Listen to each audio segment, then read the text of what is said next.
They say, look, I prefer to be called she and her, and I no longer want to be identified by this name. Why not? Why not just honor that? If you changed your name, I will honor it. But why not? I mean, I'm sure you call people by nicknames, dog. I'm sure you grew up in a black neighborhood, right? People, I know you know somebody named Peanut, right? Yeah. You're right. You don't say, well, that's not your legal name. Your mama named you Joe. I'm gonna call you Joe. No, I'm saying if a name is one thing, but if you're asking me to change pronouns, I'm not going to do that. Because these are established pronouns. You're asking me to now change the English language, right?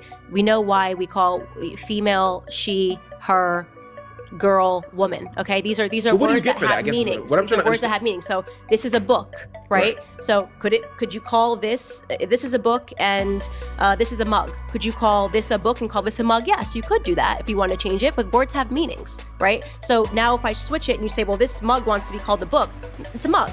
Just a mug. This is the word we've established for mugs. This is the word we've established for books. So you're asking me to change the actual meaning of words to accommodate you. I'm not going to do that. No, I'm not going to do that. It is, because not only is it a request, you can now get in trouble in certain states for misgendering someone. The request of the trans community is not that I'm actually a man, but I want you to pretend I'm a woman. The argument with the trans community, which I agree with, is no, I am a woman.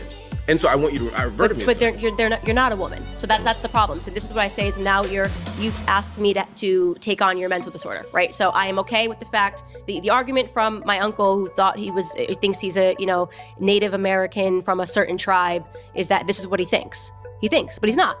Okay, so I'm not then to say to me that argument is valid because he thinks it. No, just because you think something doesn't make it real. Okay, but that's exactly what gender is. Gender is exactly about an experience and a performance and a social construct. It's not a social construct. Stop saying a social construct.